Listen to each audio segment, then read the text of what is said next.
जय श्री कृष्णा दोस्तों, स्वागत है आपका हमारे YouTube चैनल काग इंस्पायर्ड पर। आप श्री कृष्ण के सच्चे भक्त हो तो हमारे YouTube चैनल को सब्सक्राइब जरूर करें और वीडियो पसंद आए तो लाइक जरूर कीजिए और वीडियो को ज्यादा से ज्यादा शेयर करें और कमेंट बॉक्स में जय श्री राधे कृष्ण लिखकर परमात्मा को अपना आभार व्यक्त कीजिए। भगवद गीता के पाठ से व्यक्ति को काम व कर्म के बारे में सीख मिलती है। इतना ही नहीं, हमारे हर प्रश्न का उत्तर गीता में समाहित है। आप जितनी बार इसका पाठ करेंगे आपको कुछ नया सीखने को मिलेगा। श्रीमद्भागवत गीता हिंदू धर्म का एक पवित्र ग्रंथ है। गीता में 18 अध्याय और 700 श्लोक हैं जो सभी महत्वपूर्ण है। महाभारत में भगवान श्री कृष्ण ने अर्जुन को जो उपदेश दिए थे वही गीता है। गीता में आत्मा, परमात्मा, भक्ति, कर्म, जीवन आदि का वृहद रूप से वर्णन किया गया है। गीता से हमें यह ज्ञान मिलता है कि व्यक्ति को केवल अपने काम और कर्म पर ध्यान देना चाहिए। साथ ही कर्म करते समय इस बात का ध्यान रखना चाहिए कि हम जो भी कर्म कर रहे हैं उसका फल भी हमें निश्चित ही प्राप्त होगा। गीता हमें बताती है कि जीवन क्या है और इसे कैसे जीना चाहिए, आत्मा और परमात्मा का मिलन कैसे होते हैं, अच्छे और बुरे की समझ क्यों जरूरी है। इन सभी गूढ़ सवालों से जवाब हमें गीता से प्राप्त होते हैं।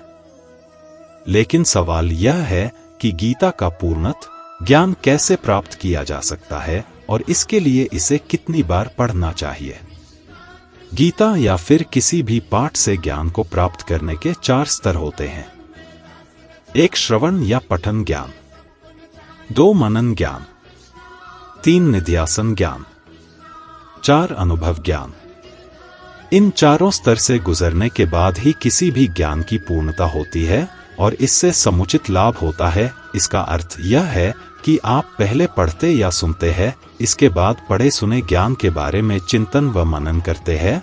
यदि वह आपको ठीक और उपयोगी लगती है तब उसका अभ्यास कर उसे अपने जीवन में उतारते हैं और आखिर में उस ज्ञान का प्रतिफल आपको मिलता है।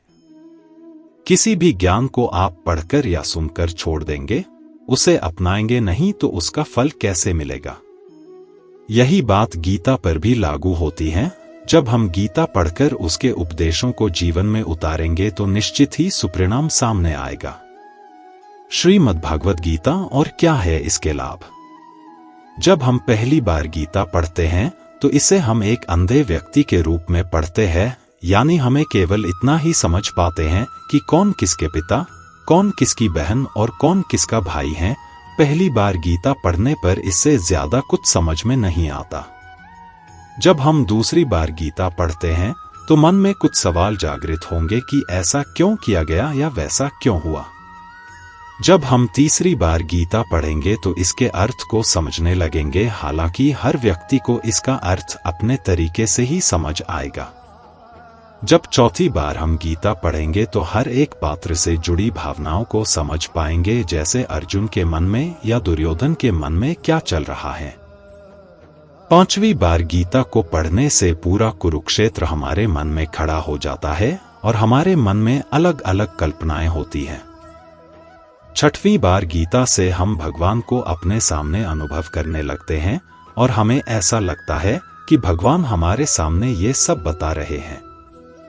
आठवीं बार गीता को पढ़ते से हमें यह पूर्णत एहसास हो जाता है कि कृष्ण कहीं बाहर नहीं बल्कि हमारे भीतर ही हैं और हम उनके भीतर। श्रीमद्भगवत गीता पाठ के नियम। भगवत गीता पढ़ने के लिए सुबह का समय सबसे उत्तम माना जाता है, क्योंकि इस समय मन, मस्तिष्क और वातावरण में शांति व सकारात्मकता होती है। गीता का पाठ हमेशा स्नान के बाद और शांत चित्त मन से ही करना चाहिए। पाठ करते समय बीच बीच में इधर उधर की बातें नहीं करनी चाहिए और न ही किसी कार्य के लिए बार बार उठना चाहिए। साफ सफाई वाले स्थान और जमीन पर आसन बिछाकर ही गीता का पाठ करना चाहिए। गीता के प्रत्येक अध्याय को शुरू करने से पहले और बाद भगवान श्री कृष्ण और गीता के चरण कमलों को स्पर्श करना चाहिए। श्रीमद् भगवद गीता उपनिषदों का सार है।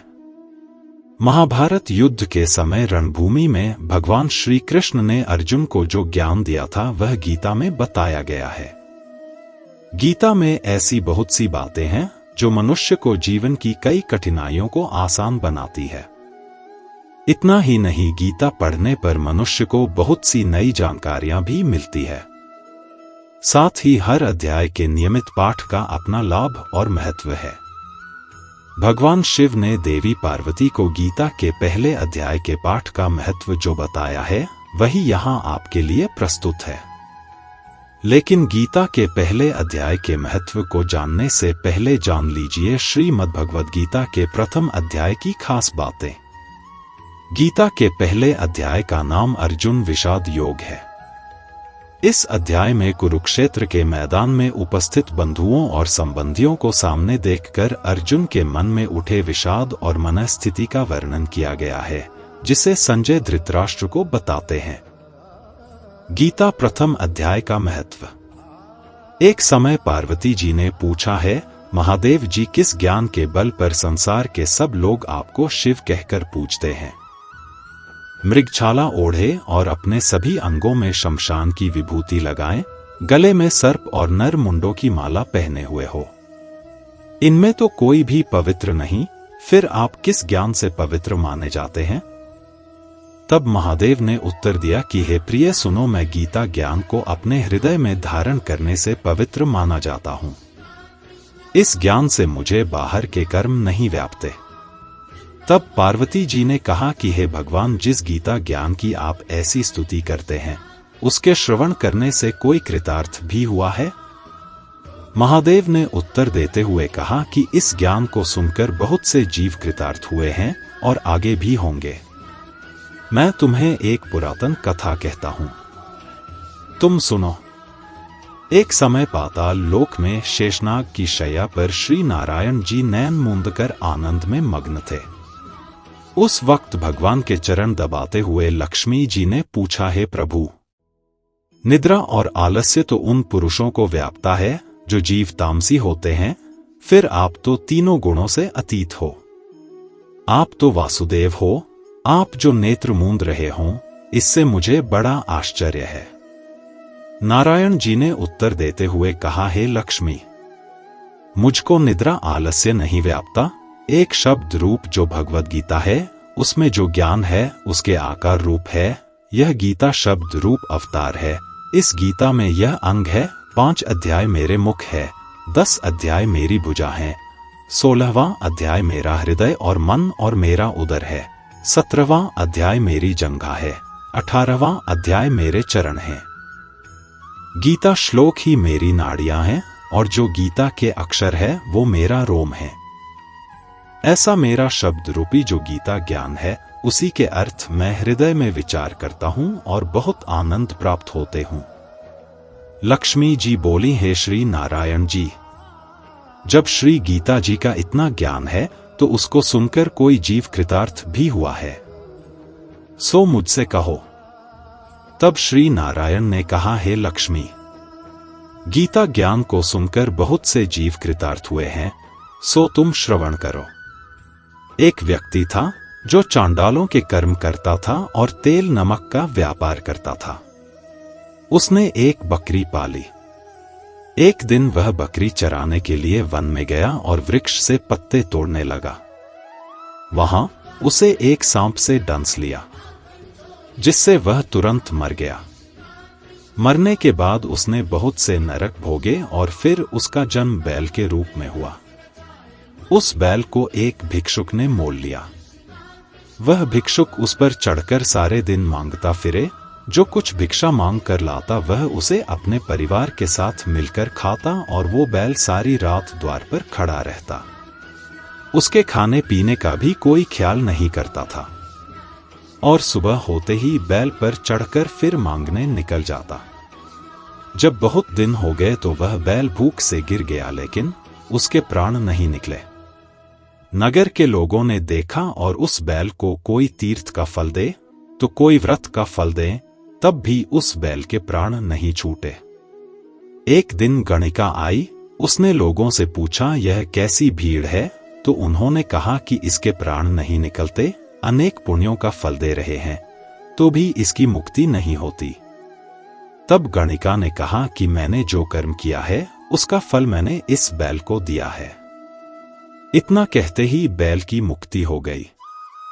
तब बैल ने एक ब्राह्मण के घर जन्म लिया।